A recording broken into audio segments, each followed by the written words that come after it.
আজকে যে দুর্ঘটনাটা ঘটলো সেটা আসলে উনি উঠে গিয়ে একটু বেঞ্চটা সরিয়ে দিয়েছিল যে তোমরা একটু বেঞ্চটা সাইড করে বসো। সাইড করে সরিয়ে দেওয়াতে আল্লাহর রহমত যে আমার এখানে বড় ধরনের কোনো দুর্ঘটনা ঘটে নাই। আল্লাহর রহমতে আমরা পার পেয়ে গেছি অনেকটা, আল্লাহর ইচ্ছাতেই। এখন ব্যথা পেয়েছে আমার ৩-৪ জন শিক্ষার্থী, একজন বেশি ব্যথা পেয়েছে, তার 5টা সেলাইও লেগেছে।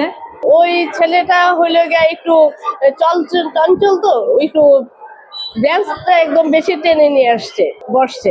পাশে যে ছেলেটা সে একদম বসতে পারতেছে না।